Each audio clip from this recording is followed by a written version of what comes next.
Hello and welcome to Indie Incursion, an indie games podcast, your weekly source for all the indie games news you need to know. This week we're bringing you 3 awesome indie game news stories, but first, I'd like to introduce you to myself, Vaughn Hyde, and my illustrious co-host, the biggest of average Josh Boys. How you doing today, big Josh boy?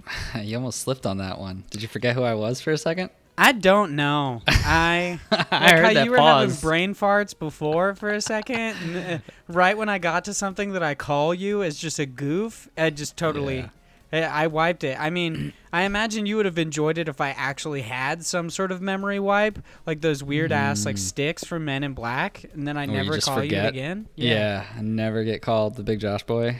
Yeah. It's, it would be a dream of mine, but I Well. guess we don't get to live in that world. Nope. Nobody gets to live in their dream world. Yeah. Everything sucks. I don't get to be isekai'd someday. Like, everything sucks on Earth. How about Why must we always start like this? You got to start and end on shitty notes. You have to have symmetry. We spoke about this. I guess that's true. All right, well, at least we're sticking to our brand. Yes, it is necessary. So what have you been up to this week? You doing a whole lot of amazing stuff? Oh, yeah. A whole lot of amazing stuff. But before I get into that, I'd like to make a PSA announcement. Ooh, PSA? Yeah, so I have to let our lovely fans know that I am a big old dummy. So, Really? Yes. So if I may elaborate, last week I talked about how the SteamWorld, not heist, Quest, yeah. Whoa, I am a big old dummy. I don't even know what I'm saying now. SteamWorld Quest, the card game that came out from the SteamWorld series.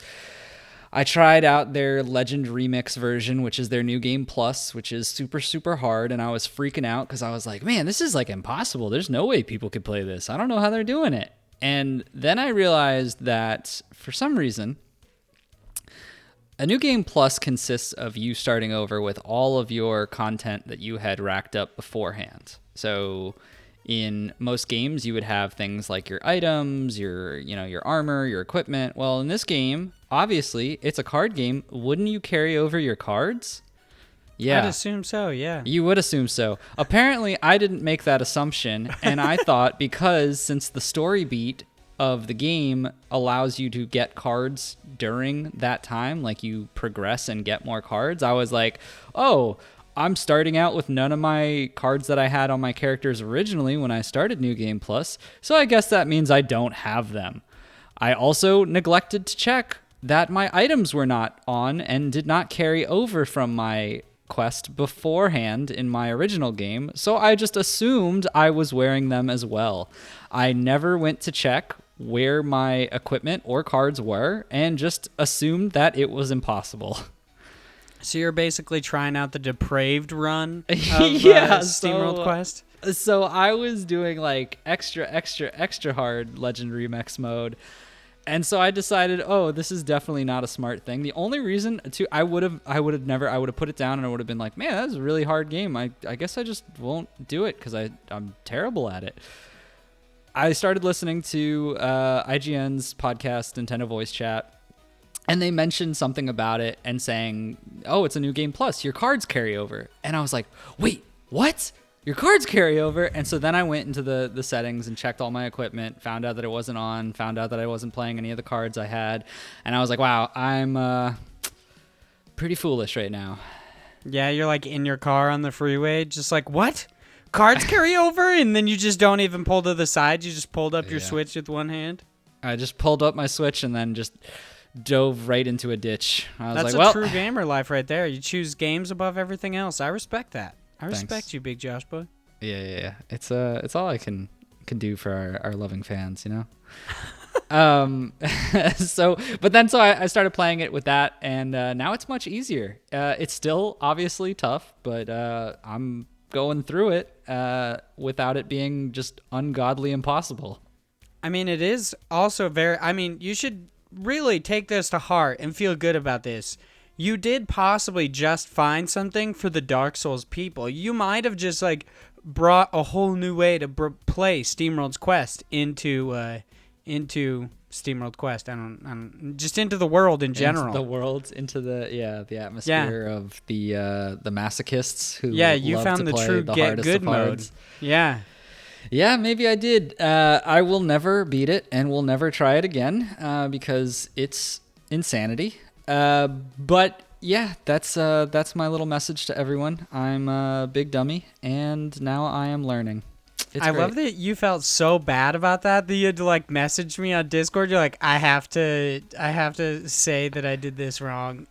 because it was so stupid. I was like, oh man, because you asked me the question, would people like this? And I said, oh God, no. There's only a certain select few who would want to play on this difficult of a mode. And granted, the way that I was playing is definitely true, but it's not Legend Remix mode.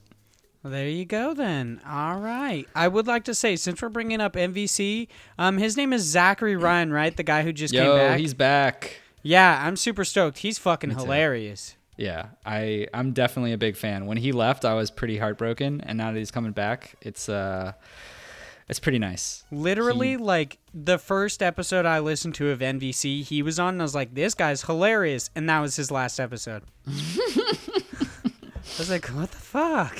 Yeah, no, his voice confused. So the weird thing about podcasts, I'm going to go on a little rant. But the weird thing about podcasts is you listen to people and man, I don't know, like usually because most of my interactions are with people who I'm seeing in front of me generally. Cause like I go to work and I see those people and I get to talk to them or I see them on their webcams or, I meet people in real life or in school settings. I saw all those people. And so I always thought like, people and their voices definitely match up. You know what I mean? Like you can look at someone and you're like, yeah, for the most part, they generally have that voice. Yeah, not even a little bit. Not even a little bit. And I learned that after I started listening to podcasts a lot more. And I kept thinking in my head, like, oh, this person definitely looks like this. And it's always so way off. I don't know why. When I first heard Zach Ryan, I thought he was so much younger. Yeah, and he looks like a distinguished, like, older gentleman. He's yeah. I'm not afraid to say, he's a sexy boy, Yeah, he's got some good qualities. But that's where mainly we'll end his it. appearance. Yeah. All right, so what else have you been doing this week other than, just masturbatory behavior? What's up? Oh man, whoa, what a jump. So anyway, the other thing that I'll talk about is I generally don't like buying new consoles, and it's not really much of an upgrade if you think about it on like the scale of like a jump from PS3 to PS4 or something like that. But GameStop was doing this pretty good deal of having an extra $25 credit when you trade in your Nintendo Switch. And then you can immediately buy the new Nintendo Switch, which has like double the battery life and a better screen. And apparently there's something different about the way the Joy-Cons are made. There's some like different piece to it. I don't know all the details on it, but hopefully that means it won't have the Joy-Con drift issue. Which hope. Yeah. I do hope. But anyway, so I went there and I was like, do you guys have the new one? And he's like, yeah, you want to trade in your Switch? And I was like, yep. And he's like, okay, cool. And so we just went through the whole process. Like I was basically like, oh, how do I get all my games on there? It's all digital, like talking to him and going back and forth. And he didn't really know. He seemed like he definitely wasn't like he owns a Switch because he started talking to me about games, but like, he definitely didn't try to transfer anything over before, so he was just like, I don't know. But we just like worked through it and kind of figured it out on our own by like going through the settings. It was actually pretty nice. It was definitely, and I know GameStop gets a lot of shit for being a terrible place sometimes, but like this was actually a pretty good experience. The dude was chill. He basically just talked me through it. He was super nice, knew exactly why I was there, and helped me through the process. And then I got a brand new Switch, which is great, man. I don't know what it is. Obviously, there's not really much of a difference from the actual console itself, but it just feels different. I don't know why. All the pieces feel more sturdy and feel nicer, and I'm pretty sure it's just because it's a new thing, and I'm biased because I'm like, this is definitely worth the $75 I spent, like to just upgrade it from something I already had. But like, it just feels nicer. I don't know how to explain it. It just is. Have you sniffed it? Does it have that new Switch smell? Yeah. Oh, it was actually kind of funny. The guy was like, the guy's like, yeah, because he gave me the same color, the gray. And he's like, I think this yeah. one only comes in the gray. This updated one? I don't know, because I asked about the colored one and he was like, oh yeah, sure. And then my wife was there and I originally said gray. I know I'm kind of bouncing, but originally said gray because that's the one I had. And then my wife was like, oh, get the colored one. And I was like, no, that's going to look dumb in the living room. And she's It like, looks oh, so yeah. ugly, dude. Yeah. I hate I it was so like, much. I was like, this is going to look so stupid in our house. And she's like, oh, you're right. She's like, okay, go for the gray one. But the guy originally was like going back and forth and he's like, okay, I'll get the gray one. And so he made it seem like that was there, but then again, maybe he just didn't know. And so whatever. Yeah, maybe he just thought you were talking about a new Switch. I think I had just I had heard something on either GameScoop or NVC where they talked about the new Switch model and said that it only came in gray, but I'm not 100% sure. Yeah, I heard something like that too, but I really don't know. The only thing I knew going into it was like, look for a big red box. Because that's the new Switch. Like, that's the only indicator. But it's like the box is red. And I guess the serial numbers are different. But I'm not really going to look at that. But I asked for the Switch, and I was like, man, I hope this guy doesn't, like, screw me over and try to... So I was, like, hardcore staring when he brought the box, and I saw it was just, like, a giant red box, and I was like, oh, okay, cool. It's a new one. But all right.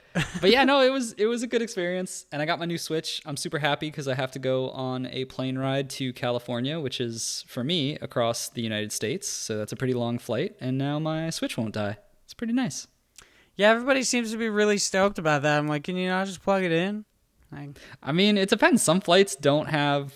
Yeah, that's what outlets. I've heard. I've never like flown before, except for when I was like a baby. So I guess I'm kind of the odd one out here. You know how much you were plugging things in as a baby, right? Yeah, I was plugging so much shit in, dude. I'm like fucking Game Boy plugging that shit in. Oh damn! As a baby? Wow, you were not even a little bit. I was like 5. I just consider that to be a baby. I guess. Well, I mean, as you get older, it's kind of babyish. It's like you get older, and then the younger years just kind of get more lost in the sauce. Shuffle. I don't know what I was gonna say. Lost in the sauce. Lost in the milk. You know what I'm You've talking been playing any games this week other than SteamWorld Quest? Yeah, actually, I've been. Oh man, I'm gonna take some time, but I'll try to be quick. So I've been playing 2 games that I want to talk about. The first one is Mutant Year Zero, which is actually pretty good. It was one of the, and I'm on the like.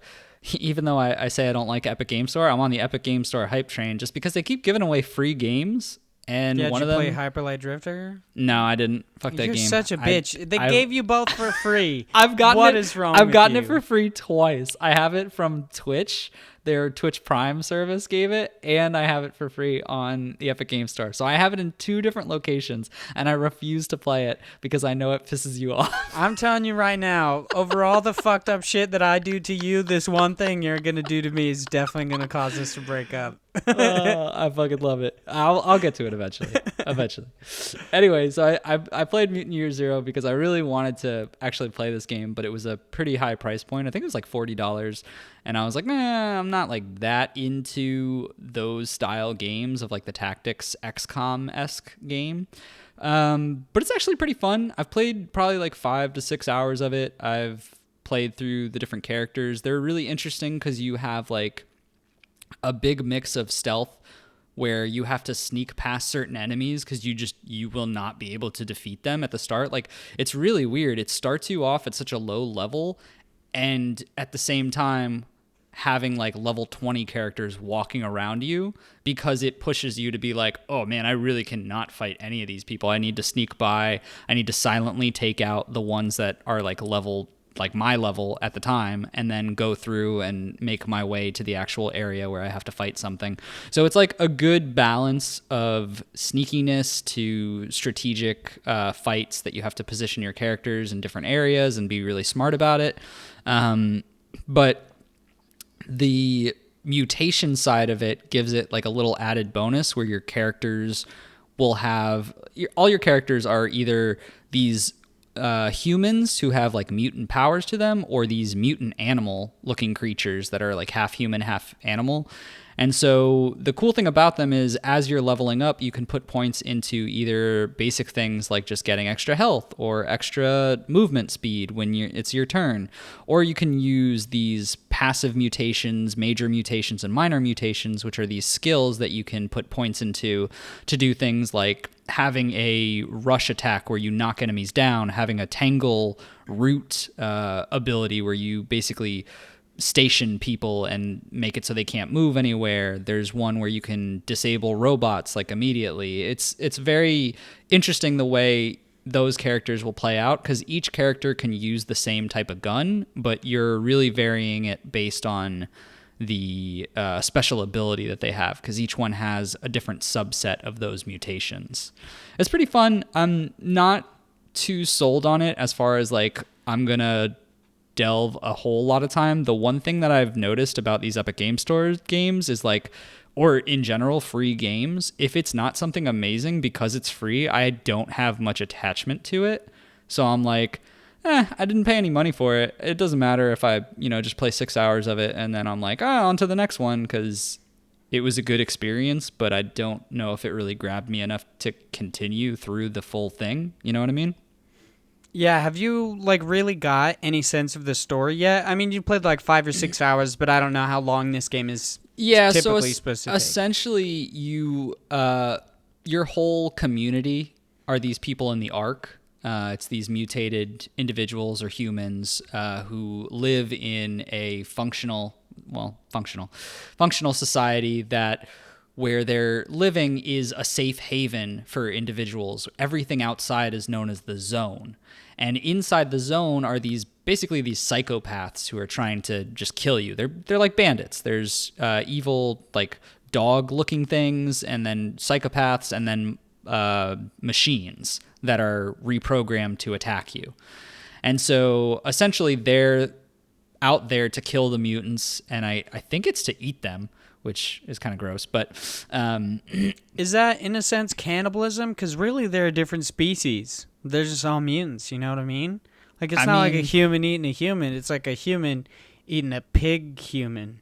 I guess not. I mean, bacon's I don't really still know what bacon, those, even if it's made out of long pig, you know what I mean? I don't really know what those psychos are in there, so I don't know if they're just mutants as well. I'm not 100% sure. But also, on that same note, one of your character's mutations is actually to gain the ability to eat the corpses of your enemies to gain health. Yeah, why is that always an RPG thing? Like, I don't know. You could do that in Fallout too. You can just eat dead bodies and shit. Yeah, I mean, people are apparently into it. I don't know. I mean, it checks out. They're post-apocalyptic scenarios. So you're like, what's the most likely thing to come over? You got to start eating. If there's nothing around, you got to eat, man. Checks out. Anyway, there's an achievement. I don't know about Steam, or not Steam. I don't know about Epic, because I don't think they have achievements. But Steam has an achievement where apparently you can eat one of your fallen comrades and gain health. Jesus. Yeah. That's fucked up. It's pretty terrible. But anyway, so essentially you're in that safe haven, but the safe haven is losing resources. And so those individuals like yourself, those characters you're playing, are these scavengers who go out to find resources and bring them back for the society to thrive. Well, one of the individuals in your society is this smart scientist who has gone on a mission with a few other individuals, and now they don't know where he is. He hasn't been back in weeks. And so you're on the hunt trying to find him, because he's on this search for this place called the Eden, which is like this holy grail sanctuary kind of a place that is considered to be a myth, but is actually in there later as you find it. But essentially that's your whole mission right now from my side, is to find that individual, to help rescue him from those psychos, and to find that Eden area. Oh, all right. That sounds pretty interesting. I've been wanting to check it out for a while. So, hopefully it at one point in time becomes free on any of the locations that I actually play games. I mean, it's on Xbox Games Pass right now. And there's the Epic Game Store. But that's why I specified where I play games. You know what I mean? You could change where you play games at any given time, especially if they're free. I have been playing my Xbox One more recently. So, I guess you could get that Game Pass then. I don't know. I very much could. One of our stories later today might get me to. What?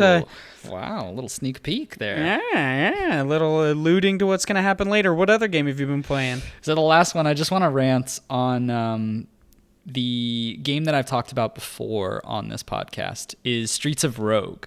So I started playing it again. Jesus Christ. I'm starting to think you have an obsession. Dude, I just want to say how good this freaking game is. I ended up, before it hit the actual release date, which was maybe a month or two ago. I can't remember off the top of my head. But anyway, so it fully released, but before it did, it went on sale on one of the Steam sales, and I got a couple of my friends to buy it. And so two of them, it didn't really stick. They like played it once, and they were like, this is kind of fun. But the other one, I got him to play it. And doing it with another person is like so much fun because you set up these combos where we had him as the soldier because he's like, I just want to go in and kill people and blow stuff up and be like crazy. And then I was like, oh, well, I'll combo that with a cannibal because cannibals can only heal by eating. I know, I'm talking about cannibalism a lot on this episode. Can only heal by eating dead bodies that are on the ground. So he keeps just killing people. I constantly stay at full health because he's just murdering people along his way. And anytime he gets killed, I can revive him because in co-op mode, you turn into a ghost. You walk by your friend and you could either revive them with money to full health or revive them by giving half your health. So I'm just constantly eating all the dead bodies and bringing him back if he ends up dying. That's pretty awesome. I didn't know that Streets of Rogue actually had co-op. Yeah, the co-op part is super fun. Nice. Once again, I definitely recommend this game, and I definitely recommend it playing with a friend as well, because it's a little bit way too chaotic when you're doing it with 4 people, but I think having just like a second player with you, just that one extra buddy on your side, makes it a lot of fun. All right. So for the games that I've been playing this week, and I've been not playing a lot, but I've been playing, and I'm going to go with 2. One of them is not a game. You already know what it is. The second one, I've been playing through the original Fable. I said last week, I believe, that I'm going to move my way through the Fable series. So I've been doing that. It's pretty fun. I mean, I was having some issues like earlier on, like I said on last week's podcast, that I got to that hob killing contest quest and it really pissed me off. But after recording the podcast, I hopped back in and just basically murked these hobs. I was so quick, so fast. Yeah, I learned how to stab people on the ground again. It was totally fine. And then I realized the biggest cheat in the game, for big bosses especially, but just for anything, is to combine both the multi-arrow spell and your slow time spell. So you basically just like have a Gatling gun and nobody can get close to you. And I'm just like, technically it's not cheating. So I've been doing that. It's pretty fun. The secret strats. Yeah, you're only dude. like, what, 20-ish years behind? I mean, I have played this game through many times, and I imagine I have come across this realization before, but I forgot about it. So, it's always fun to hop back into games and totally not have any of the knowledge you had prior to that. But the other game I've been playing, and I'm telling you right now, if there is ever an example, a real example of video games making you murderous, it is having a Tamagotchi kind of a thing. So I've been playing with this Digivice, dude, and I'm telling you, it is the worst experience of my life. If these little a-holes don't digivolve soon, I'm gonna murder them. You were so excited last week. Yeah. What has happened? This is like the true representation of what having a kid is like. I know. I'm starting to think, so excited, and then you realize, oh no, this is so much work. I'm starting to think I shouldn't have kids because of that. Because seriously, I should be put on some sort of fucking watch list for the amount of malice and hatred I have for these Digimon. Since I was a kid, I had imagined and dreamed of being a Digidestined, going to the digital world. I thought it would be so cool. And now, if that actually happened and it was anywhere close to what happens with this Digivice, I would bring a machete, hack every single Digimon to death, and then I would eat them to gain their abilities and rule the digital world with an iron fist. I hate this fucking thing. If these little assholes don't Digivolve soon, they're dead. I'm telling you right now, they're dead. I'm going to let them sit in their own filth until they're dead. I don't even care anymore. They're pissing me off.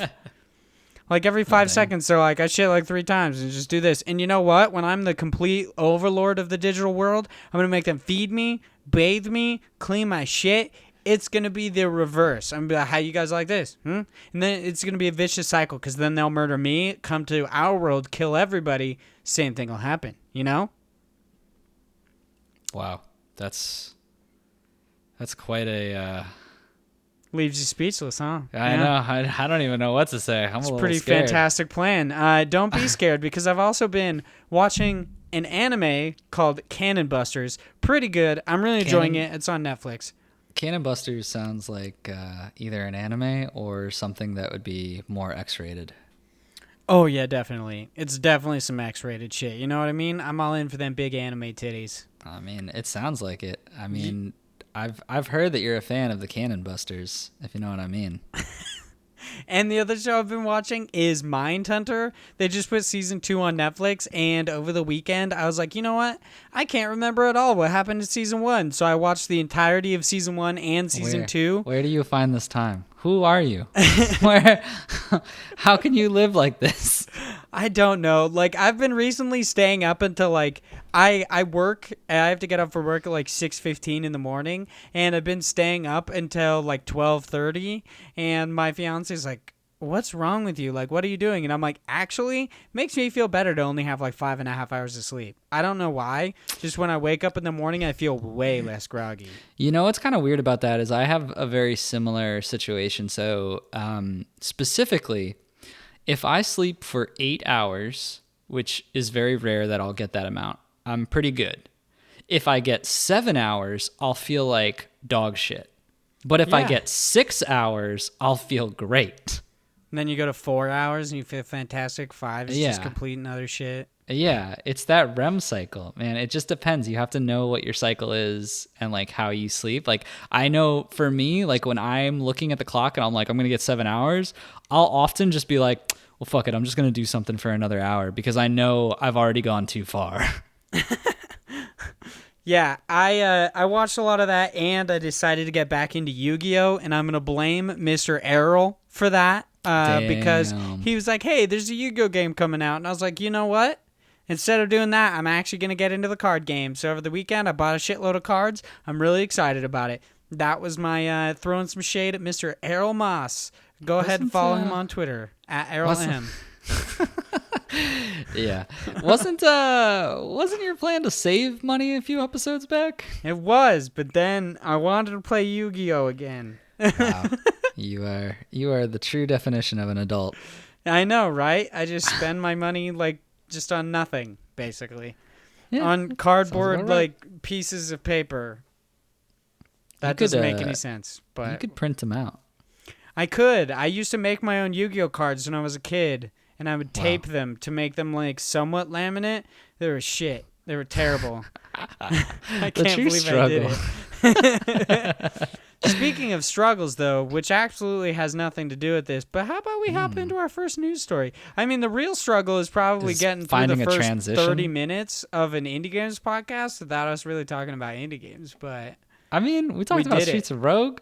We talked about... Mutant Year Zero, Road to Eden, Hyperlight Drifter. These are all indie games, dude. All indie games. We talked about the Epic Games struggle of having to not like them, but also be brought in because they keep giving free shit away. Like, right? This is what the people want. This is the thing on the streets that they're having to deal with. This is us, like, in the streets, really canvassing the people. What do you want us to talk about on an Indie Games podcast? Wait, not indie games? All right. You got it, buddy. Good. You want me to talk about a fucking Tamagotchi that I want to murder? Hell yeah, I can do that for 30 minutes. So our first news story is over on IGN. It is written by that amazing guy, Jonathan Dornbush. Shout out to Podcast Beyond. Pretty fantastic. You got Nintendo. Nintendo highlights 29 games in Indie World Showcase. Nintendo's Indie World Showcase, held just as Gamescom 2019 kicked off, featured over 24 indie games, confirming release dates, revealing new games coming to the Switch, and more. And then they've got a sweet list of North American release windows. So for... I'm going to go through these pretty quick, hopefully. But let's find out. Yeah, it's just like how we used to have the indie games coming out in the week, but we stopped because I was Well, at least you terrible don't at have to reading say them. Fries Day. That is a good point. None of them seemingly have an actual day. They just have the date, which is quite nice. You'll It is be very okay. nice. So, we've got Risk of Rain 2 coming in summer 2019, Eastward coming in 2020, Freedom Finger coming in fall 2019, Roki maybe coming in, or maybe Rookie. I'm not really sure what that's supposed to be. I don't know. Let's go with Roki. Coming in winter 2019, Torchlight 2 coming in on September 3rd, Skater XL coming 2020, Europa? Yeah, Europa coming winter 2019. Super Hot is available now. I really want to hop into Super Hot. That was a weird way to say that. Yeah, it looks pretty fantastic. I kind of wanted to wait until I eventually bought a PlayStation VR and do that, but you never know. I would wait for the VR. I feel like that game is definitely better in VR. Well, there you go then, Big Josh boy. You just convinced me to buy a VR. Now I get to blame it on both you and Errol for making me spend money. Look, I'm gonna say this right now. You're gonna have a lot more fucking fun with a PS4 VR headset than you will with those damn Yu-Gi-Oh cards. You don't know that. Oof. I have a good inkling that I do. That's very possible. Then we've got Dungeon Defenders Awaken coming February 2020. It's a timed console exclusive. The Tour is coming November 2019. Skellboy coming December 3rd. Earth Knight coming 2019. Hotline Miami collection coming. It's available today, which is pretty sweet. I love the tweets that have been coming out about Devolver's tweets talking about how I believe it was who was it? Miyamoto or Sakurai? I think it was Miyamoto talking about how Hotline Miami would never come to the Switch or come to a Nintendo console because it was too gory and they didn't like the music. And Devolver's just throwing shade at them. They're like, sure, bitch. Damn. Devolver getting cocky. I mean, that's kind of their persona, if we're being honest. It's kind of just cocky, douchey. They're pretty fantastic. Then we've got Blasphemous coming September 10th. Close to the Sun coming in 2019. Cat Quest 2 coming in fall 2019. Spiritfarer coming spring 2020. Trine 4 coming October 8th. Creature in the Well coming September 6th. One Finger Death Punch 2 coming December 2nd. Okay, that's an interesting one. Best Friend Forever coming February 14th, 2020. Fogs, something like that. Scream it.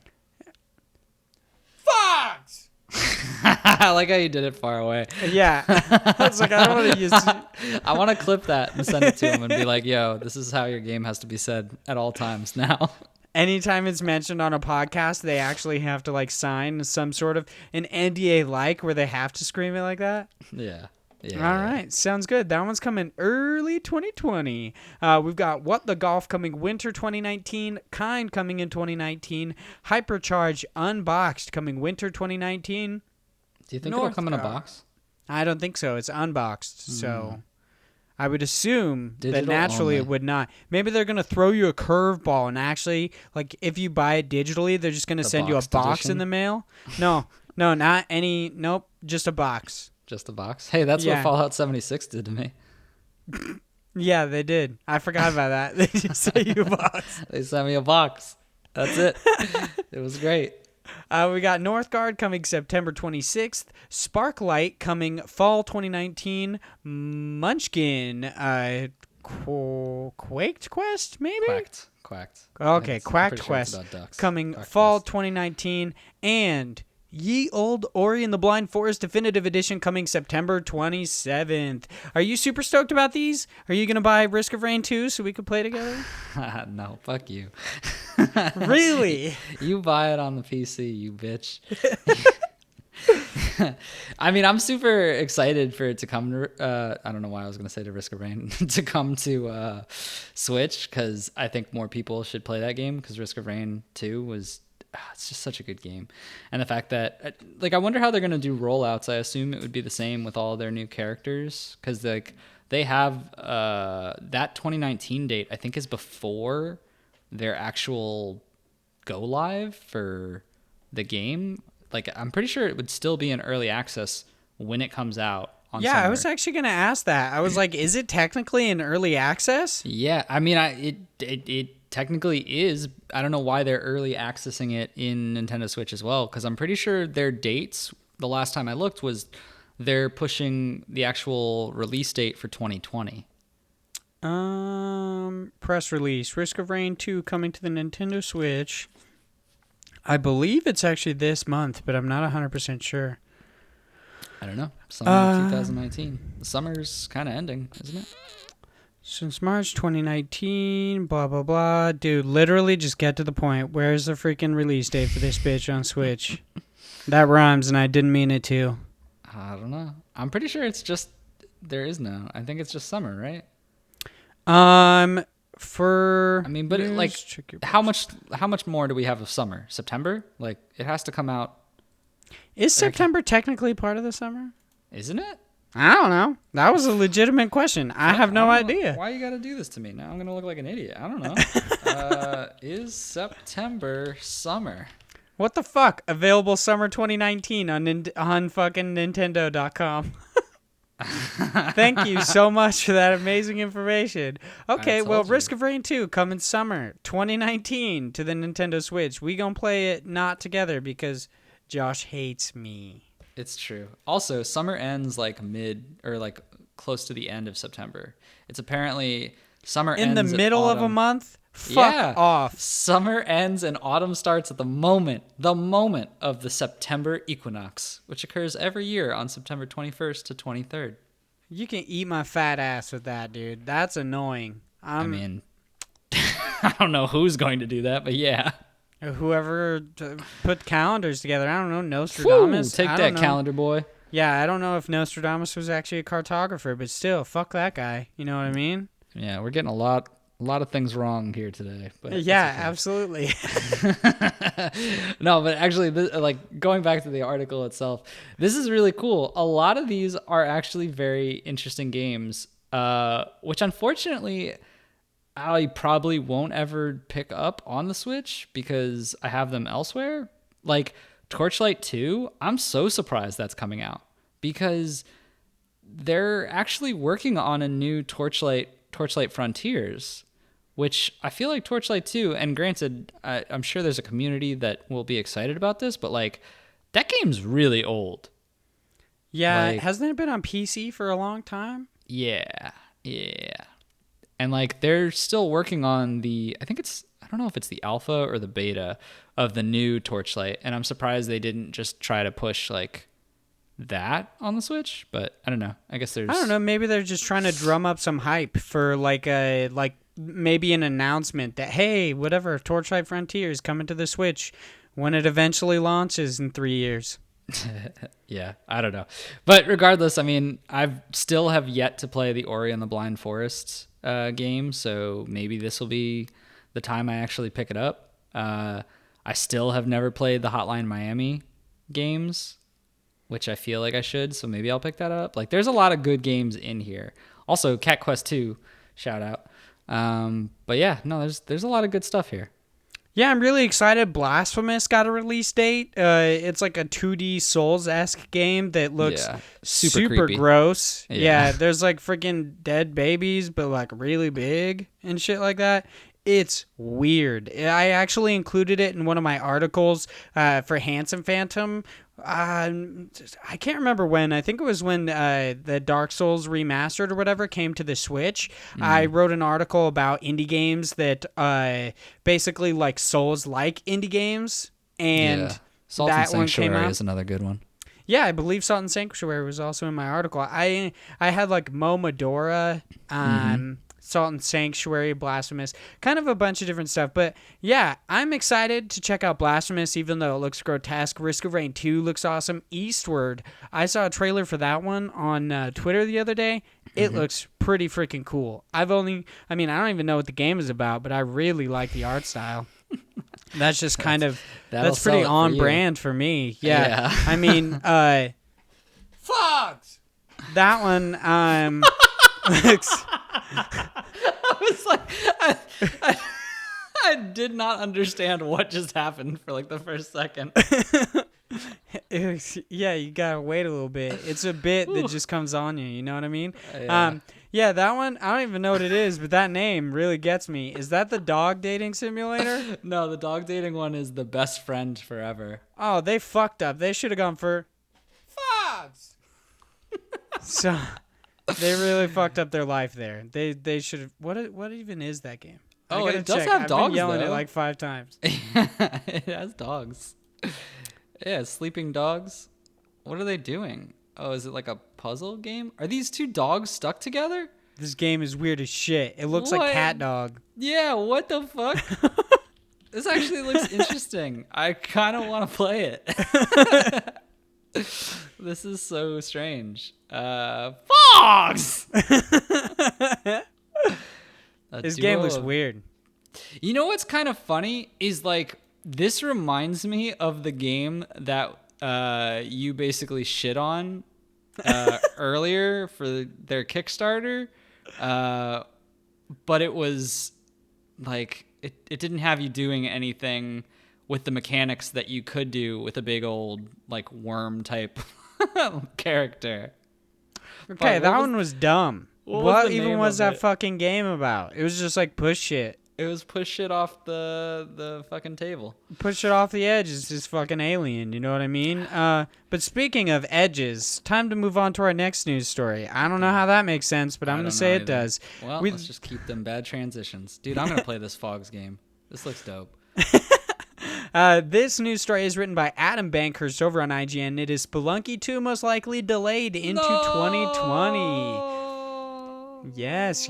Derek Yu, the developer and creator of Mossmouth, has stated he doesn't think we're going to release Spelunky 2 this year, as the density and detail of the game is demanding more time. So he said this on Twitter. Hey, Spelunky fans, unfortunately, I don't think we're going to release Spelunky 2 this year. Development is still going well, and we're not far off target, but the density and detail of the game is demanding more time. Thank you for your patience. You apologize for the lack of updates, as it can be tough balancing communication and dev time and not spoiling too much. However, they have obviously been hard at work, and he took in feedback about the environments from the trailer. While I still love the overall style, holy crap! Oh man! I like swallowed spit mid-sentence. That was terrifying. Fog in your throat, you know? That's what I've heard. Yeah, that's what that's called. You know, I'm trying to just stray from saying the name because I feel like now every time I say that name, I have to do that. So I'm not going to say it anymore. I hope next week we have another news article about it. It would piss me off. I'd be actually pretty pissed. I'd be like, just fucking go dark. I don't want to hear about your game anymore. We've been adding more detail as well as increasing the contrast to make existing details pop. Some were pretty subtle and compressed. Okay, whatever. It doesn't really matter. I want to know, you were excited for Super excited. Spelunky 2. How you feeling about this delay to 2020? I mean, I imagine we're both pretty... What the... Is that butt cheeks? Is this freaking skeleton thing got butt cheeks? What? I like was scrolling over the video, and IGN has like the IGN news thing, and it's like a skeleton wall, and I'm 100% sure that it's got butt cheeks. I mean, skeletons have butts. But butt cheeks, though, they have a pelvic bone. They don't have butt cheeks. Butt cheeks are just fat. Trust me, I've got a fat butt cheeks. You know, they got like butt flap growths. It's kind of like a vestigial tail, but instead it's just like actual bone cheeks. Yeah, that makes total sense. Yeah, speaking of mutants, dude, right there, fucking bone cheeks. Mm-hmm. That's how you get them. Anyway, butt cheeks aside, I'm pretty upset because I really like Spelunky. I've played so much of the first one, and it was really like, it's really the first roguelike that I got into and just loved and played so much of it. So I'm upset that I'm not going to get to play, more of that same kind of feel and have that nostalgic, like, man, I can't believe I'm playing Spelunky again, but it's like 10 times better. Obviously, that's a hope. I don't know anything about the game just yet. But at the same time, I'm also like, there's a lot of games coming out And if they can take the time to make it better, I'd rather have them have a working game than something that they push out that sucks and then everyone gets pissed off. Because like what God, I can't remember who says it from the Nintendo crew, but it's always never push out a game that's broken, like instead make it wait. I just butchered the quote, but like it's so true, because especially in this time and like this day and age with video games, when they're coming out just so often, there's so many games. Like we just rattled off, a whole list of them that are just being like, oh yeah, we're coming out, and like that's not even like the tip of the iceberg. Like there's so much more that's always out, and in the blink of an eye, if this comes out and people aren't loving it, it will be old news. You know what I mean? Like, Yeah. I'd rather it be amazing and just come out when it's supposed to, or not when it's supposed to, but like when it's ready. Yeah, let alone the fact that if you release a game and it's a good game but it's broken, review scores will reflect that it's broken for basically the rest of time. Yeah, and not they, many like, no one places updates actually update reviews. Yeah, so like let's say Spelunky 2 came out and it just wasn't completely done. There was some stuff, even if maybe a couple months later they fixed it, that doesn't really matter to people anymore. Like you can fix a game. I mean, obviously the evidence against that is like No Man's Sky, but people still are super fucking pissed at that game. Yeah. So I definitely believe the same thing. Yeah, delay it. That's awesome. We should also say that when we say we're upset about delays, because I feel like when like Psychonauts was delayed to 2020, I might have seemed like more quote unquote upset with it. I'm imagining we both feel like, oh, that sucks. We're kind of just like, oh, that's a major bummer, but we're not upset like fucking death threats upset. No, we're not like no. annoyed. It's like, cool. Take more time with your game. That's totally fine. No big deal. We're just gonna, chill out, play some other games. Possibly, I don't know, Bard's Tale 4 or something. That was just out of my ass, but there are other games to play. I'm really pushing that next article that's coming up. Yes, I am. Speaking of Bard's Tale 4, time to move on to our next news story, which is over on Game Informer. It's written by Elise Favis, something like that. Here are all the Xbox titles coming to Games Pass. So there are a couple of these that are not indie games, but man, there are a couple of them that are. So we've got Devil May Cry 5 is available today. You've got Age of Empires Definitive Edition, also available today. Stellaris is available today and coming to Xbox Game Pass for PC later on.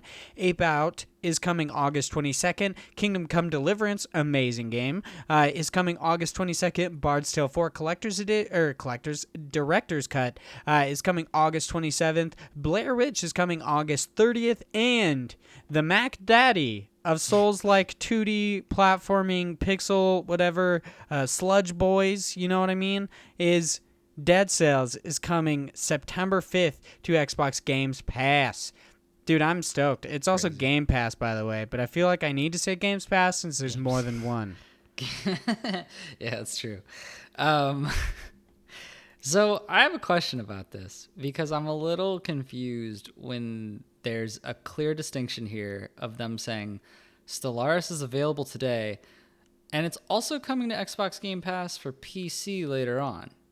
Are all of these games on Xbox Game Pass for PC, or is there a distinction of like which ones get to come versus which ones don't cross over? Like, because honestly, I'm not 100% sure. Yeah, because here's the thing. Like, for me as a consumer, I look at this list and I go, there's a good amount of games on here that I've thought about, purchasing, but we're always kind of I don't want to do it because it's too high price point for how interested I am in it. But when you talk about Xbox Game Pass for PC, it looks a whole lot more enticing because I don't have an Xbox, but I have a PC. But I don't want to go into this service when I'm getting essentially not ripped off, because it is a pretty damn low price point for this. Yeah, you just get in the shorter end of the stick versus console players. Yeah, it's kind of upsetting in that case. And granted, I'm sure Xbox should probably do something for their own damn console and like they can get away with it, but I'm not going to get an Xbox anytime soon, so like I don't know, that it's interesting that they made that distinction. Yeah, I'm looking on Microsoft's website to try to see what exactly is going on with like the PC. So it seems like Xbox Game Pass on PC is in beta. So maybe that has something to do with it. It says unlimited access to over 100 high quality PC games on Windows 10. Joined for the introductory price of $4.99, whatever. I just really want to know, like like you said, is there some sort of limitation to the library? I'm not 100% sure. Yeah, I don't know.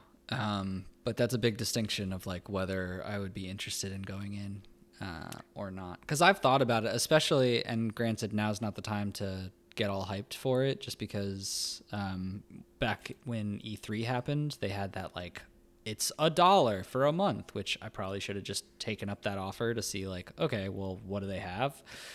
But it's still a pretty good price point, because I think for the Xbox Game Pass, it's only $14.99 a month normally. Yes. Yeah, normally it's $14.99 a month. You can snag 2 months of Xbox Game Pass Ultimate, which combines Xbox Games Pass and Game Pass. And Xbox Live Gold for just $2. Normally, it's $14.99 a month. This offer lasts until September 19th. So it seems like you can hop in right now for cool. pretty cheap. I don't see a purpose in me not having a console to pick up that bundle since I don't have Xbox Live Gold, but I mean, $2 is obviously cheaper than what I would pay normally. I'm also kind of wondering, so if you do the Game Pass and you want to play like, let's say Gears of War Online, are you required to have like Xbox Live Gold to play that online? Or if like you're talking about on PC? Yeah. Or is it just like a standard, question. like across the board, like, oh, I have internet so I can play? Yeah, because honestly, that's one of the biggest factors that brought me to PC gaming. Like a few years back is when all of the companies started doing this, and I was like, I don't want to pay $50 for this stupid subscription that I already have internet, so I left. Yeah, I do. As a console gamer, I really hate the fact that I constantly have to pay like a yearly fee to have online services. It's super annoying. I mean, they do some nice stuff where they're like, oh yeah, we'll give you some free games, but like, and this is a gripe I've held for a while now, ever since they stopped giving out Vita and PS3 games. There's like kind of, it's starting to diminish. The amount of quality that you get with PlayStation Plus specifically is starting to diminish, because sometimes you just get shitty games and nobody's like, I mean, I can't say nobody. I'm not going to say nobody. People are excited for them, like Pro Evolution Soccer for some reason. But, like they kind of, I don't know, they just need to gauge the water with their audience and say, hey, if we're giving out only 2 games a month, we need to make sure that they're games that people are excited about and really want to play, let alone the fact that they like took away a good 4 games that you could play on both PS Vita and PS3 and then didn't add anything else. Like, people have said they should add VR titles or add like maybe like a movie or something, because PlayStation also has movies, but they just haven't. Right. And that's super annoying. Yeah, I'm going to kind of give up on this Xbox Game Pass for PC thing, because I don't even really know what's going on there. It's I'll look it up on my own later. I'll figure it out. I don't know, man. It's it looks interesting, but I would definitely have to find out about that Xbox Live Gold thing too, because if I was then given a paywall of I can't use my internet that I have on my PC to play these Xbox games, I would definitely lose my shit. Yeah, I would assume it's not the case, but I mean, they do say assumptions make asses out of you and me, so you never know. I'm actually, I'm really thinking about getting into Xbox Game Pass, especially because, so let's say I have, like, I believe I heard on Games Daily today that Xbox isn't going to make it like a big priority to bring their games to other consoles. So like Cuphead and Ori were kind of like, they're one-offs because they're not technically Microsoft's IP. They just had some sort of like publishing right to it. I'm not 100% sure. And they'd possibly, like, there was somebody went on the record over at Xbox a while ago, like last week, where they talked talked about if a game makes sense network-wise to come on different consoles, then yes, they might bring their games to other consoles. But they specifically went on record, I believe today, yesterday, whatever, talking about how they are not going to try to bring their games to other consoles. Like, after they put out Psychonauts 2, after they put out Wasteland 3, after they put out all these games, they previously had agreements to release on these consoles. The rest of their games that these studios are going to be making are going to be specifically for Xbox consoles. And does that mean it's also going to be for PC though, or is it just? Yeah, I would assume so. Through like the Game Pass and stuff like that, I would assume it was also going to come to PC. I guess also the whole like Windows side. I'm not 100% sure. I bet it would come to PC, just not other consoles like PlayStation or Nintendo Switch. What I was getting with that is that I've been thinking about getting into Game Pass specifically for games like Ashen, Below, The Outer Worlds, maybe? Yeah. Is it The Outer Worlds or Outer Wilds? The Wilds one gets me a lot. I think it's The Outer Worlds. No, it's Outer Wilds. Yeah, Outer Wilds. Outer Worlds is the Obsidian, almost like Fallout type game. I mean, hell, in a sense, also The Outer Worlds, because I imagine since Microsoft now owns Obsidian, there's going to be some bit with Game Pass. So, yeah. Which, by the way, I think if that game is like a really good showing and is very similar to the Fallout New Vegas style, and they keep to that kind of formulaic style, so to speak, that'll probably be my game of the year. Hell yeah, dude. I'm so excited for that game. Fallout New Vegas is my favorite Fallout. Don't at me. You know what I mean? I'm telling you right now, Fallout 3 eat shit. Please at me about that. Yeah. Hot takes on here. But I love Fallout New Vegas. Okay, let's get on I'm going to get on my rant pedestal here. Ready? Right, I'm going to get my wiggles out real quick. I'm ready. If you don't like Fallout New Vegas because it has a dreary color palette, you should visit a fucking desert, guys. And they're like, oh, it's all browns and tans. Go to a desert. Look at it. It's brown and tan.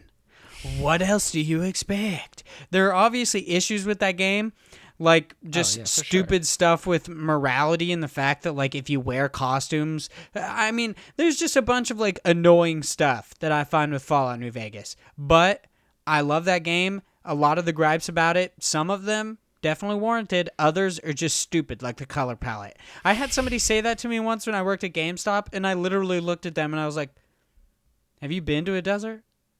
You know you live in one right now, right? Idaho is technically a desert. Have you ever been like outside of where there are trees, dude? That's what it looks like. So I don't really understand that, but whatever. Let's hop in. Let's get crammed with a whole lot of information. Let's hop into News Cram. Cram.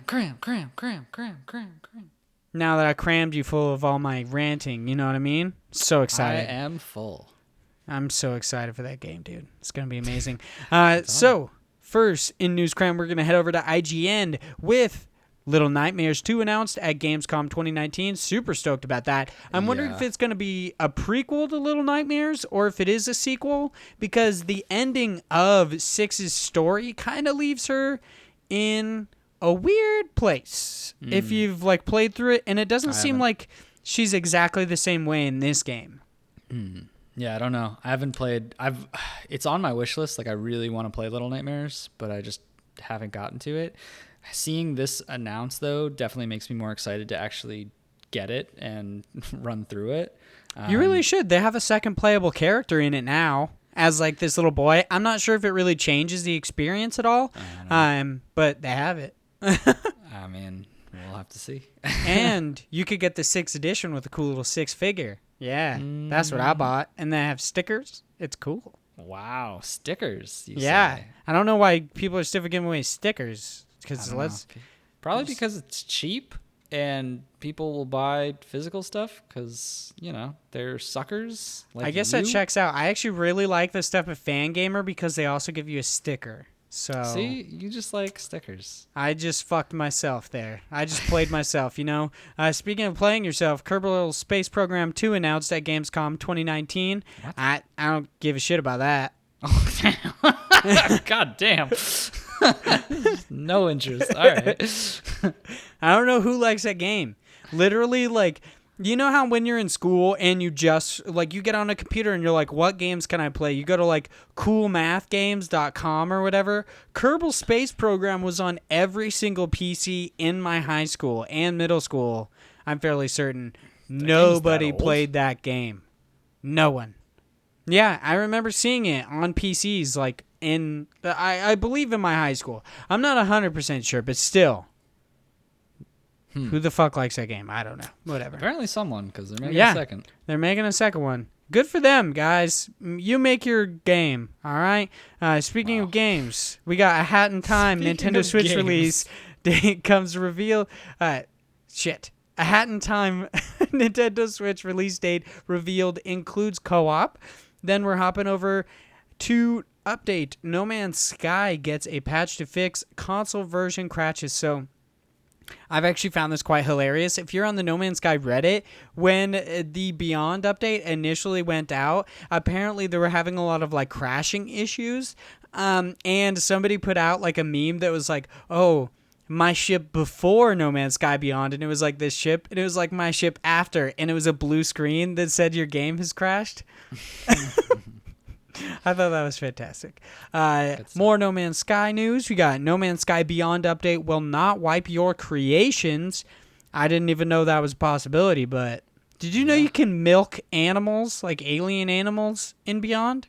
Gross. It's fucking cool, dude. I gotta get back into No Man's Sky. You're a psycho. Gotta milk some animals. Now we're hopping over to Game Informer. We got WayForward reveals Shantae and the Seven Sirens. Now over on Twinfinite. Windjammers 2 coming to Google Stadia and other platforms in 2020. Staying on Twinfinite, we got Wargroove set to release limited physical deluxe edition. What? Set to receive limited physical deluxe edition release. I played myself again. Quite a tongue twister, that one. And our last story in News Cram is over on Nintendo Life as per usual. It is Inti Creates explains why it didn't stick around to finish Bloodstained Ritual of the Night. So, big Josh Boy. I was going to say the biggest of average Josh Boys, but really, I just get the two mixed up a lot. It gets me. True. You're going to call me average Josh Boy one day. No, because you're the biggest of average. I'll never make that mistake. Don't you worry, Big Josh, but I won't disrespect you like that. You're either the big or the biggest. That's it. You're not going to be average. The big or the biggest. That's me, baby. Let's go. So, biggest of average Josh Boy, we've been blessed with so many amazing indie games news stories today that I think it's about time we give back to the creators in our next segment. God bless the crowd. This is where the biggest of average Josh Boys hops into all sorts of different crowdfunding sites, find some awesome indie games for us to talk about, and we do. This week we've got Chicory? How would you say that? I'd say Chicory.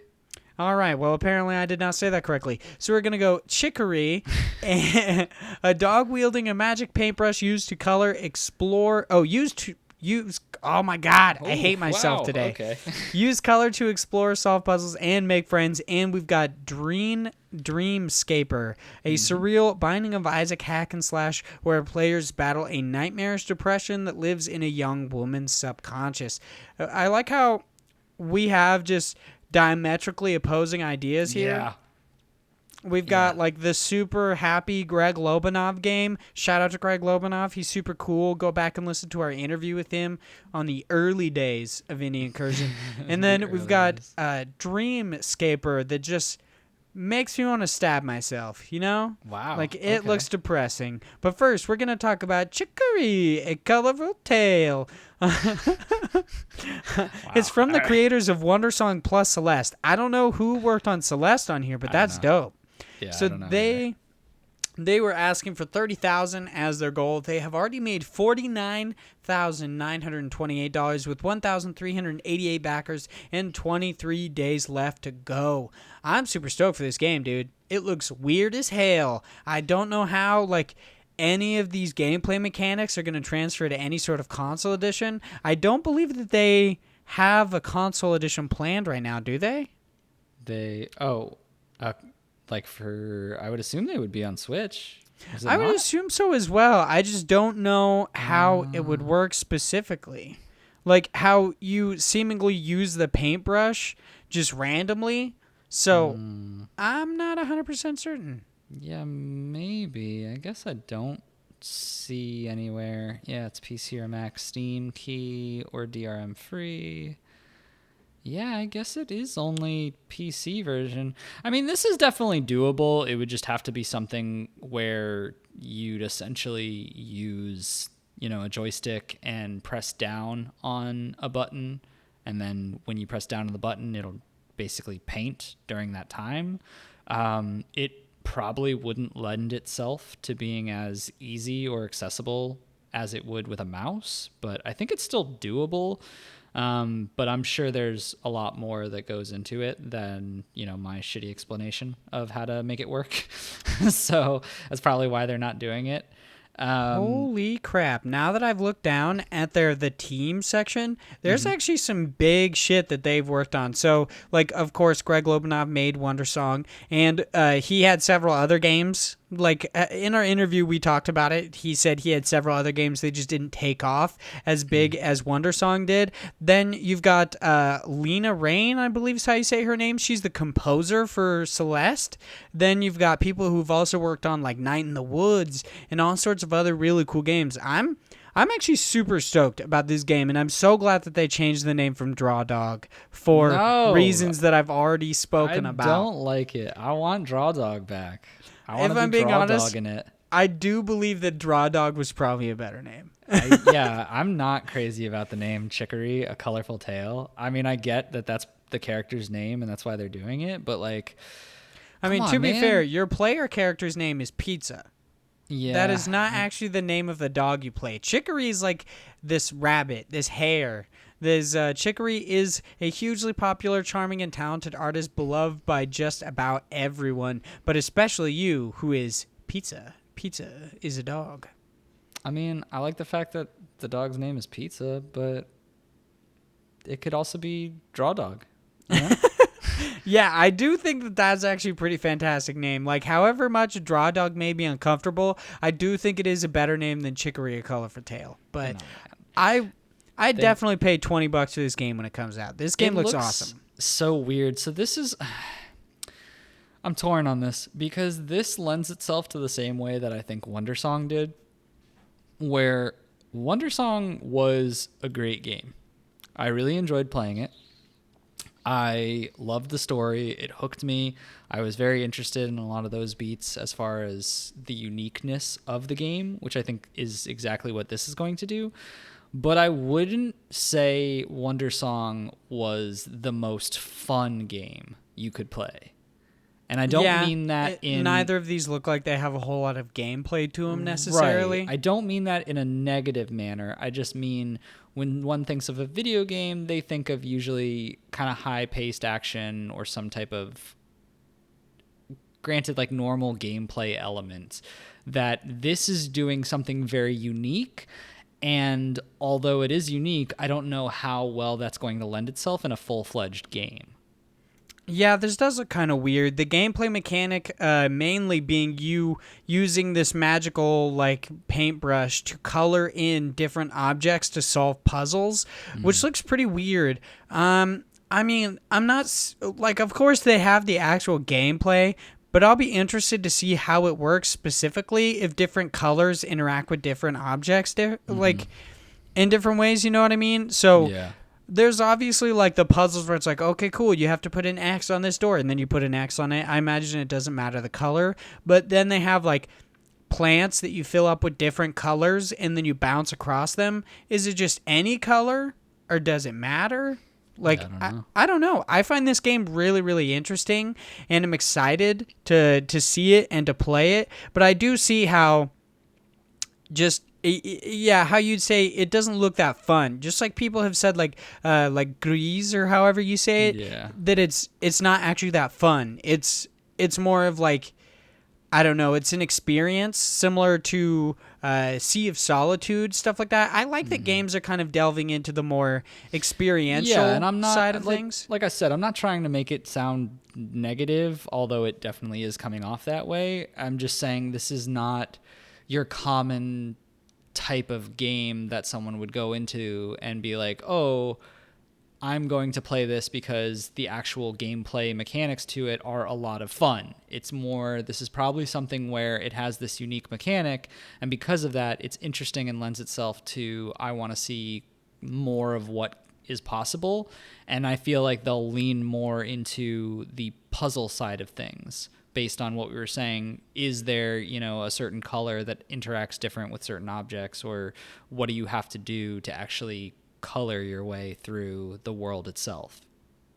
Yeah, I'm very excited to see how this turns out. It seems to be like, I don't know, in early development, I would assume, because its estimated delivery of the actual game is August 2021. Mm-hmm. So it definitely seems to be in early development, but the fact that like we've got sound designers and from awesome games like Night in the Woods and Celeste makes me think the composer is from Celeste. The sound designer is from Night in the Woods. But I'm thinking the music and the sounds in these games are going to be pretty fantastic. This is probably going to be something that you just sit down and chill. Like it's going to be like a serene experience and less of like, I don't know. Like you said, it's not going to be a real gamey game, which definitely isn't a bad thing. Yeah. Right. Yeah. Even though, like you said, it kind of sounds like one. It's definitely not. I'm not trying to make it. It's a definite distinction between other games, I'm sure, that most people would get it. Of other gamey games. So we've got Dreamscaper here. They were looking for $25,000, which is their goal. They have made $38,449 with 638 backers and 15 days left to go.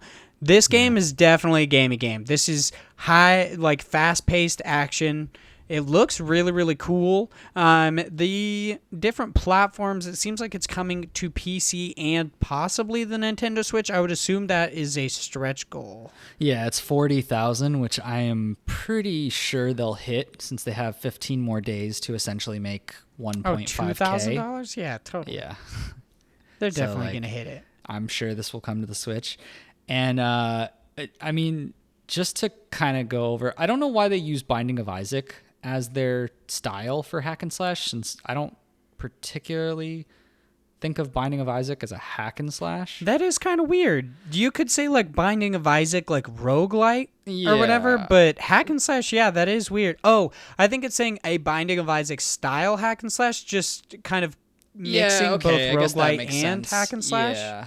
Yeah, I'm mixing the two when I shouldn't be, but then I feel like they definitely probably should have put a comma. Yeah. Yeah. But, I mean, commas aside, the game looks super cool. I have always been a big fan of roguelikes and the concept of going back into a world and starting over and having it procedurally generated just for the replayability sense of things. But I really like what they're doing with this because they're making it where the game is like half of that portion of going into the world, which is her dreams, her like nightmares and fighting these demons, whereas the other half is more of a story-based progression of relationships with people outside of the world. And as weird as it sounds, I'm very attracted to games that have this type of mentality of talking about topics such as depression or social issues from, like a mental issue. Things like that have such a very niche side of games that is becoming a bigger thing as of late. And I really enjoy more of that being talked about. And I think this is a really good way to put that in perspective of someone living normally in their day, struggling with it, and then coming back, being by themselves and having to face their demons. So I'm really 100% behind that type of concept, and I think it lends itself well to the style of gameplay they're attempting. Yeah, I definitely agree. I really enjoy the integration of real world like issues in games. I'm not talking necessarily about political stuff, but just like you said, social issues and the ideas of mental health, like in Celeste and Senua's Sacrifice. Mm-hmm. I enjoyed that a lot. And I'm glad. So initially I didn't see that there was an additional like section of this game that was pretty much like the actual narrative. I thought the majority of it was going to be this like roguelite going into your your dreams and just killing stuff. But now that I know that there's that outside section where, yeah, you build relationship, unlock story, earn upgrades, stuff like that, I think that's so cool. And I'm much more excited for that now. Yeah. This is like, I'm really excited for Chicory. I think it's going to be a great game, but this game, Dreamscaper, is one that I'm actually really considering backing just because it has such a cool concept that I really enjoy. One of the big issues, especially as a person who plays a ton of roguelikes, is that they, although have a great amount of, replayability for them, they can get old very quick, especially if you're struggling. And I think having this change of pace to go back and forth, kind of like what Moonlighter does with, having it where you go into a dungeon but then have to sell things. It adds that nice change of pace to what you're doing so that it doesn't just become the same old procedurally generated maps, because, even though it's procedurally generated, things will still start to look the same after you played it, 100 times. Yeah. Plus it adds that like little bit of progression that might keep people like me going versus standard roguelikes. I just can't. Like I get my ass beat so many times and then I'm just done. I'm like, okay, dude, I can't. Yeah. I don't feel like I'm getting anything. But it seems like within Dreamscaper and like similar to just like how you said Moonlighter, they're adding that just little bit extra that makes the game not only stand out but have, I don't know, long-lasting value for somebody like me who's just not good at video games. I mean, we don't know that. It might be super, super challenging, and it'll just destroy you. Who knows? That's true. Speaking of, like, challenging in the actual gameplay, it looks fucking cool. Yeah, it really does. I like the fighting system, and I like how they're saying you can have different styles in there because they have both a ranged, a melee, and what looks to be a type of shield-based, like, counterattacks with projectiles. So it seems like they're going to have some interesting balancing to do and work with, but a lot of good mechanics to play the game the way you want to. Yeah, I love the it kind of looks like the person's like water and earth bending. She's like using these seemingly like AoE attacks of ice and like stones and stuff like that. I think that looks so cool. And I'm honestly really excited for this game. It looks really interesting. The difference between Chicory and this game is Chicory looks like a good experience, and this looks like a good game. Like this, we keep saying it where it sounds bad, but we're not trying to. No, I mean it. I don't know. In a sense, yeah, I do mean it in a negative way, where it seems like I will get through Chicory specifically just to see how the story plays out, and because I'd want that more serene experience. And then when I really want to get heavy into a game and I want to play and I want to enjoy and be kind of like, I don't know, challenged in a way, that's when I would come to Dreamscaper, because you've got combat and it's not just puzzle solving. It's like the combat and the seemingly like interesting narrative. It's all that that's the reason that I would say Dreamscaper, like you said, is more of like a game that I would back over Chicory. I would back Chicory definitely just because I think Greg is a great guy, and that game looks awesome, but I would back it so much easily. I would back it. It would be much easier to back if it was still named Draw Dog.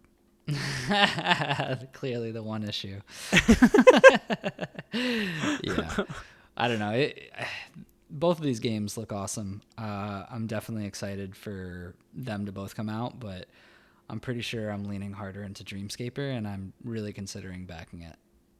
Yeah, I really like its enemy archetypes, like these creepy kind of Lovecraftian, like fish specter people. Like they just look really cool. I mean, I will say your player character looks kind of creepy since they don't have a face. Yeah, but it's a little weird. Yeah, it looks similar to like Absolver in art style, and I actually really like that. I think that's really interesting. But I think it's about time we moved to about the end of this podcast, and I want to talk about our big, just like random question. This week, I want to talk about the Game Informer layoffs and the state of GameStop as a whole. So, something that I've heard going around is, so I've heard it on different podcasts, people talking about, like, for the longest time, people have kind of some people have cheered that GameStop is kind of going under because they don't like their business practices. They feel like they're shady because they do weird ass shit with trades and they sell your games for more after you just paid like 20. They sell for 50, whatever. I'm not going to defend anything that GameStop does, especially if it's super sketchy. I know some of the stuff that different GameStop employees would do as like sketchy things, but I think this what's happening with Game Informer right now, I think shows us that GameStop going under is a much bigger deal than we think it is. It's not just their stores closing down. It's also like what's going to happen with ThinkGeek. I'm assuming they might sell it off to try to make some money, but it's very possible that ThinkGeek will also go under. And then there's all the ThinkGeek stores that will go under that didn't have sketchy business practices. Game Informer will most likely go under unless somehow, like, I don't know, some sort of like crowdfunding to keep it alive, or they sell off that asset in a way as well. Game Trust, their publishing arm, it has like a bunch of different indie games like in development. What's going to happen to those development studios working on these games if GameStop goes out of business? Like, these are things that I'm really kind of worried about because it seems like people have covered GameStop kind of having a bad time right now, having a bad couple years, and possibly going out of business as kind of like, I don't know, in a more lighthearted way. Of course, it was going to be people losing their jobs, but it seemed like it was just going to be retail jobs lost. And now it seems like a large section of this industry, whether it's like collectibles, actual video games, or the journalism behind it, is going to be much more affected than people thought initially. Yeah, no, that's a really good point, and it's something that I didn't even think about thinking. I didn't think about Game Informer until this happened. I was like, oh shit, they do own Game Informer. For a second, I thought they only had like publishing rights. Right. Yeah, it didn't even really connect. Like, I know that they had the issues as part of like one of their membership deals, but like I just assumed that was like, oh, we struck a deal with Game Informer. They make magazines and they're, part of like I didn't think they actually own them, or there was any implications of if GameStop takes a hit, they take a hit kind of a thing. So it's pretty scary, and it just sucks because like, yeah, people are wanting GameStop to kind of take the dive because, yeah, I mean, granted, GameStop needs to clean up their act in certain areas, but like when you think about how many people are going to lose their jobs over that, like it's pretty substantial. Like you said, we just had this whole ton of cutbacks because of this. And this is just, the start of it. Like, GameStop is losing a lot of money. It's not going to end with just these cuts and then they're going to be fine. So what, like, and it's tough because like, what do they even do, Yeah. I'm definitely worried about what's going to come first. So what I would do if I was GameStop is, and this is going to sound really terrible, but if they want to keep their business alive and viable, I have literally like 5 GameStops within my vicinity. They need to close down like 3 of them and just have basically like 2 GameStops. They need to consolidate all their inventory, try to work a little bit more on their online sales. I don't know. They've been talking about how they want to change GameStops to be different, like not be like the boutiques they are now. Yeah, more of a hangout place. And I'm like, yeah, that would work, but also that's a risk, I would say. If instead you just close down a lot of your stores and just have like a couple, I mean, you're going to make less money, but I don't know exactly these weird ass like esports hangout places. I don't know how much money you're going to actually make on those. And I'd assume the first things that they're going to do is I would try to sell off ThinkGeek. I would initially try to do that. I imagine the reason they aren't is because collectibles have such a higher margin. Like how much of revenue are they taking in because of ThinkGeek versus what their main substantial like profit is from the video games? I would honestly bet the most money they make is from GameStop and ThinkGeek. So I think Game Trust and Game Informer specifically are more on the chop block. like the chopping block, which really sucks because I guess Game Informer laid off I'm not gonna say the majority, but a large portion of their editorial staff. Yeah, I mean, which really sucks. One of our articles today, the person who wrote it, he got canned. Oh shit. Yeah, there's a lot of people who got like fired. Imran Khan was talking about how it was so nice of corporate they like discontinued his insurance. Like he wasn't going to have insurance through the end of the month. Jesus. That's pretty terrible. Luckily, it does seem like he's like hopping on it kind of funny since he has all this quote unquote free time, which a weird aside. Like yeah, pocket cash, but with insurance, that's still pretty risky. Like, yeah, I'm wondering if Imran Khan is what am I gonna say? Is take going over to become Andrea's spot? Yeah, with Games Daily, going to become the new part-timer because now I mean, it's not a good thing, but now he has extra time. So, right. But I hope all of these people that are affected by these layoffs land on their feet. GameStop already, like they fired or laid off, whatever the distinction between those two is. They laid off not just people from Game Informer, but also a decent amount of their like corporate staff. And before that, like I think less than a month ago, they laid off a bunch of different district leaders. So I don't know. There's a lot of people that are going to lose their jobs if GameStop goes under. And I just don't know if people necessarily thought about that when they were like, oh yeah, GameStop should go under. Those guys fucking suck. It's like, there's a shitload of great people that work for GameStop that are now going to lose their jobs. But also, I guess that's kind of the problem with having kind of this brick and mortar this brick and mortar shop in a like evolving digital marketplace. I mean, yeah, it's tough. Like there's not, especially from someone like me, like personally, the only reason I'll ever walk in a GameStop is when I want a console. I hate physical copy stuff now just because I like having it all on my console itself and just being able to boot it up whenever I want. So like for me, everything I get is from either on my PC, with it being, Steam or apparently now Epic Game Store if they give it to me for free, or the Nintendo eShop. So like there's no reason for me to go to GameStop other than like the story I said just today of having to go in and get a new Nintendo Switch console. Yeah, which was a good story. Sadly, what most people think about GameStop is all these shitty stories that they hear. And I feel like the reason that they heard all these shitty stories, and this is true, is because of their like sales practices. People are basically like forced to hit numbers that are somewhat unreasonable, especially based on like the place that you work in.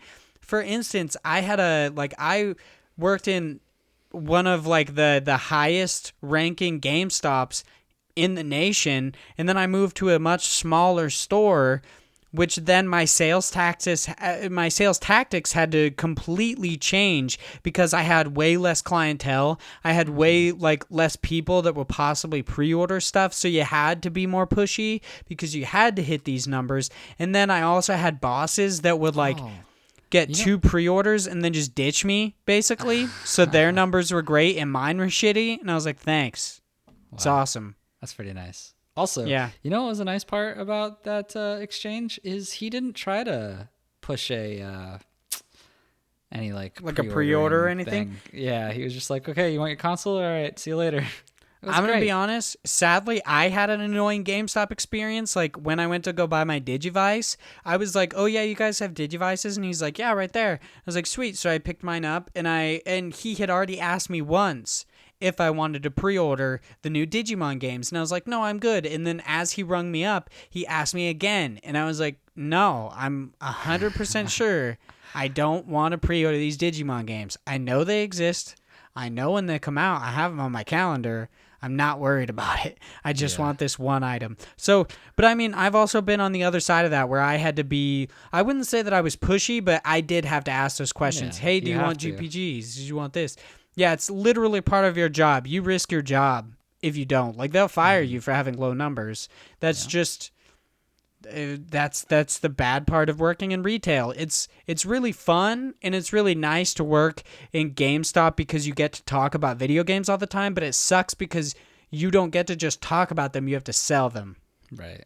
Yeah, it's not you being like a journalist and actually being like, oh, I'm going to write about this game. I'm going to discuss this game. I'm going to do something. It's just you have to sell it to the person that's in front of you. And if you don't, then they get rid of you. And I mean, granted, it sucks because, no one likes to be fired, but like that's kind of the mentality that GameStop actually needs right now. Because if people aren't making money, then like they're going to go under. Yeah, they need to just focus. That's what I mean. They need to close down these stores that just don't make any money. Like my old store, it sadly did not make a whole lot of money. There are certain stores like the one in Pocatello that I worked at initially. It's so big because there's no other place to buy video games within that vicinity. It makes so much money because the next GameStop or big game store, the next place where you could trade in games, or at least like kind of quote unquote legitimate. They're like some sketchy ass pawn shop type deals. Like they're the actual legitimate ones are miles away, like 60 miles away. So everybody has to come there to purchase their games. So I think in places where they have like 5 GameStops, they need to just have 2. And those GameStops will make you money. And I don't know, it really sucks that this is going to happen. They're going to start closing down stores. They're going to start either selling off or laying off like people, or they're going to sell off these different like IPs or subsections of their brand. I'm really not excited for what's going to happen for Game Trust, because these are like indie devs that have been working on games, and now the rug is going to get pulled out from under them, which really sucks. But I guess it's just something that happens. Like games like Deformers were published with Game Trust. Has Been Heroes was. What was it? Not Sea of Solitude. Song of the Deep, which is an Insomniac game, was published through Game Trust. So there's a lot of games that were published through there. 3 isn't a lot, but there are other games that are currently in the works. And now I don't know what's going to happen to them or those like indie devs. Is their funding going to be like pulled out from under them, or did they pay up front, kind of a thing? I don't know what's happening, but this really sucks. But yeah, time to end this podcast on a shitty note again. No, give the people some hope. It'll be okay.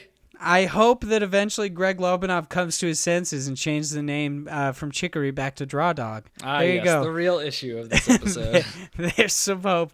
Thank you guys so much for listening. If you guys like this episode, make sure to give it a like on, YouTube, or give us a favorable review on your favorite podcast service. Share us around. You guys can follow us outside the show. You can follow me at Hyde Legion, the show at IndiePod, and Josh at _George90, all on Twitter. You can chat with us there. We are going to start putting out a little bulletin for our random questions, so possibly it doesn't end in a depressing fashion. We will make sure we put that out so you guys can do that. And a little bit of extra housekeeping on the end here.